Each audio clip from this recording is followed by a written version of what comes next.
बिस्मिल्लाहिर्रहमानिर्रहीम। आज की जो वीडियो बनाई जा रही है ये है class 10th unit number 2। Unit का नाम है थ्योरी ऑफ क्वाड्रेटिक इक्वेशन। हमें पता है कि क्वाड्रेटिक इक्वेशन जो होती है वो है ax² + bx + c = 0। इस फॉर्म को जनरल या स्टैंडर्ड क्वाड्रेटिक इक्वेशन कहते हैं। अब अगर इस जनरल या स्टैंडर्ड क्वाड्रेटिक इक्वेशन को हम कंप्लीटिंग स्क्वायर मेथड से सॉल्व करें तो हमारे पास आंसर आता है x = -b ± b² - 4ac / 2a, जिसे हम क्वाड्रेटिक फार्मूला भी कहते हैं। अब अगर इसको मैं सेपरेट करके लिखूं तो मैं लिखूंगा -b + b² - 4ac² / 2a, और एक दफ़ा माइनस के साथ लिखूंगा कि x = -b b² - 4ac / 2a। अब इस इक्वेशन के अंदर क्योंकि b² - 4ac² के अंदर आ रहा है तो यही जो वैल्यू है ये इफ़ेक्ट करती है आंसर्स को। हम एक्सरसाइज 1.2 के अंदर इसको सॉल्व कर चुके हैं प्रीवियस यूनिट के अंदर। तो ये जो वैल्यू है b² - 4ac, इसको हम कहते हैं डिस्क्रिमिनेंट। डिस्क्रिमिनेंट उर्दू में कहेंगे इम्तियाज़ कुनंदा या फ़र्क कुनंदा, मीन्स डिफरेंस क्रिएट करने वाली जो वैल्यू है वो है b² - 4ac। अब b² - 4ac के ज़रिए हम nature of roots of quadratic equation find कर सकते हैं। अब इसके लिए 4 कंडीशंस हमारे पास होती हैं कि 4 तरह का हमारे पास डिस्क्रिमिनेंट आ सकता है। मीन्स आंसर b² - 4ac का आंसर हमारे पास 4 टाइप्स में आ सकता है। अब हर टाइप डिपेंड करती है कि आंसर क्या होगा, रूट्स कैसे होंगे। अब पहली कंडीशन है कि if b² - 4ac is greater than 0। Greater than 0 का मतलब यहाँ पे है कि वैल्यू पॉजिटिव होगी, ठीक है ना। 0 से बड़ी कोई भी वैल्यू हो सकता है, 1 2 3 4 व्हाटएवर, पॉजिटिव वैल्यू आएगी। पहली कंडीशन थी b² - 4ac is greater than 0 and is a perfect square, और एक परफेक्ट स्क्वायर हो। अब परफेक्ट स्क्वायर कौन से नंबर होते हैं, ये कुछ एग्जांपल्स दिए हैं। जिस तरह 1 का स्क्वायर 1 होगा, 2 का स्क्वायर 4 होगा, तो 1 हो या 4 हो, 9 16 25 और 36, these are the perfect square. अगर इनमें से कोई वैल्यू हमारे पास आती है तो रूट्स कैसी होंगी, रैशनल होंगी। रैशनल का मतलब है कि रियल और अनईक्वल होंगी, मीन्स दोनों आंसर जो है वो डिफरेंट आएंगे। जब हम इसके अंदर वैल्यू पुट करेंगे तो हमारे पास दोनों आंसर जो हैं वो डिफरेंट आएंगे, तो इसके लिए हमने लिखा अनईक्वल। फिर नीचे कुछ स्क्वायर्स मैंने आपके लिए लिखे हैं कि 1 का स्क्वायर 1 होता है, 2 का स्क्वायर 4, 3 3 ज़ा 9, 4 4 ज़ा 16, 5 5 ज़ा 25, ऐसे 6 6 ज़ा 36, 7 7 ज़ा 49, 8 8 ज़ा 64, 9 9 ज़ा 81, 10 10 ज़ा 100, 11 11 ज़ा 121, 12 12 ज़ा 144, 13 13 ज़ा 169, 14 14 ज़ा 196, 15 15 ज़ा 225, 16 16 ज़ा 256, 17 17 ज़ा 289, 18 मल्टीप्लाई बाई 18 मीन्स 18 स्क्वायर 324 होगा, 19 स्क्वायर 361 होगा, और 20 का स्क्वायर होगा 400। अब इन वैल्यूज़ में से 1 4 9 16 25 36 इनमें से कोई भी अगर आपके पास डिस्क्रिमिनेंट का आंसर आता है तो इसका मतलब हम क्या लिखेंगे, roots are rational, real and unequal.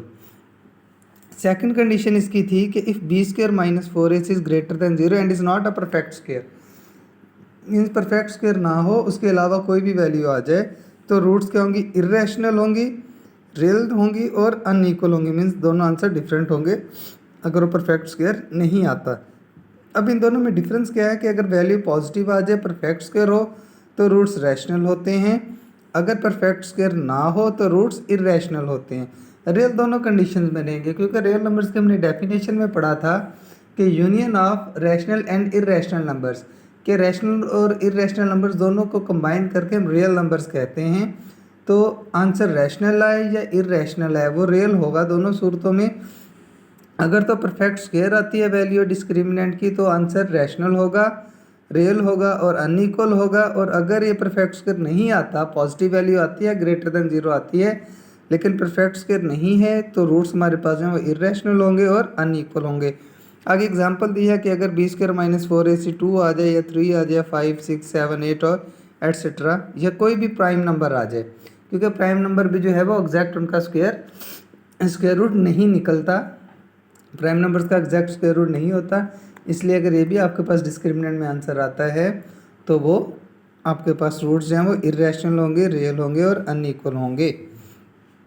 अब इसकी थर्ड कंडीशन थी कि अगर डिस्क्रिमिनेंट का आंसर 0 आ जाए तो रूट्स क्या होंगे, रैशनल होंगे, रियल होंगे और इक्वल होंगे। कि अगर डिस्क्रिमिनेंट का आंसर आपके पास बी स्क्वायर माइनस 4 इसका आंसर 0 आता है तो रूट्स रैशनल रहेंगे और इक्वल होंगे, मीन्स दोनों का आंसर सेम आ जाएगा, क्योंकि 0 को प्लस करें या माइनस करें वैल्यू को इफेक्ट नहीं करता, तो आंसर हमारे पास इक्वल आएंगे। फोर्थ कंडीशन है इसकी कि अगर डिस्क्रिमिनेंट लेस देन 0 आ जाए, मीन्स नेगेटिव हो जाए, तो रूट्स क्या होते हैं इमेजिनरी। इमेजिनरी क्यों होते हैं? क्योंकि आयोटा जो है उसके अंदर आ जाता है। माइनस का स्क्वायर रूट जब हम लेते हैं तो हमने 9th क्लास में पढ़ा था चैप्टर नंबर 2 में एक्सरसाइज 2.5 से पहले कि iota Lenard Euler Swiss mathematician था जिसने वर्ड आयोटा इंट्रोड्यूस करवाया था -1 स्क्वायर रूट के लिए। तो जब भी कभी स्क्वायर रूट के अंदर -1 आ जाए तो वो आयोटा आ जाता है, जो कि एक इमेजिनरी नंबर है, कम्प्लेक्स कॉन्जुगेट भी इसको कहते हैं। तो अगर हमारे पास डिस्क्रिमिनेंट लेस देन 0 आ जाए, मीन्स नेगेटिव नंबर आ जाए, तो हम सिंपली लिखेंगे द रूट्स आर इमेजिनरी। क्योंकि दुनिया में दो तरह के नंबर पाए जाते हैं, उसमें एक रियल नंबर्स होते हैं और एक इमेजिनरी नंबर्स होते हैं। इनको कलेक्टिवली मिला के हम कम्प्लेक्स नंबर्स कह देते हैं ना।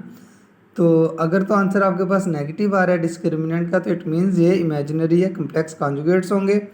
और अगर जो है आपके पास आंसर आ रहा है इक्वल टू 0, तो रूट्स जो हैं वो हमारे पास रैशनल और इक्वल होंगे। और अगर आपके पास आंसर आ रहा है इसका पॉजिटिव आ रहा है और परफेक्ट स्क्वायर है, तो हमारे पास जो रूट्स हैं वो हमारे रैशनल होंगे, इक्वल होंगे, इरेशनल होंगे, रियल होंगे और अनइक्वल होंगे। और अगर आपके पास आंसर पॉजिटिव आ रहा है लेकिन परफेक्ट स्क्वायर नहीं है, तो रूट्स जो हैं वो इरेशनल होंगे, रियल होंगे और अनइक्वल होंगे।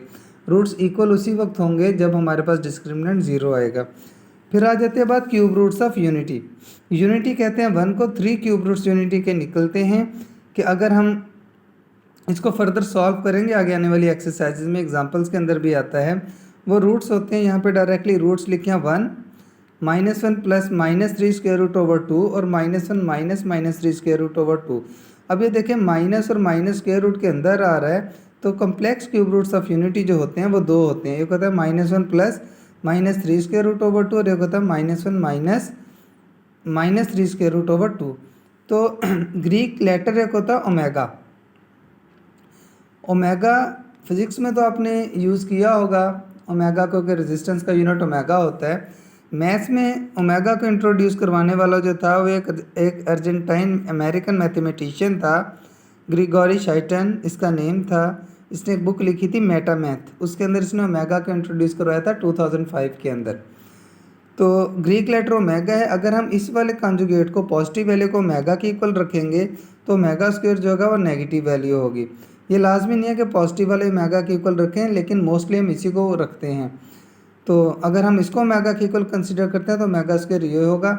लेकिन हम आने वाली सारी एक्सरसाइजेज के अंदर जो हैं प्लस वाली वैल्यू को ओमेगा के इक्वल कंसीडर करेंगे और माइनस वाली वैल्यू को ओमेगा स्क्वायर के इक्वल। अब ये कैसे होते हैं ये भी जब इस चैप्टर की हम रिव्यू एक्सरसाइज करेंगे उसके अंदर इस चीज़ का भी ये क्वेश्चन है, इसको भी उधर सॉल्व करेंगे। आज का जो हमारा लेक्चर था वो सिर्फ इसका इंट्रोडक्शन था कि नेचर ऑफ रूट्स किस तरह से फाइंड की जा सकते हैं with the help of the discriminant, क्योंकि पूरी एक्सरसाइज 2.1 जो है वो इसी डिस्क्रिमिनेंट के ऊपर बेस है। इंशाल्लाह ताला नेक्स्ट लेक्चर के अंदर एक्सरसाइज 2.1 जो है वो एक्सप्लेन की जाएगी। Thank you.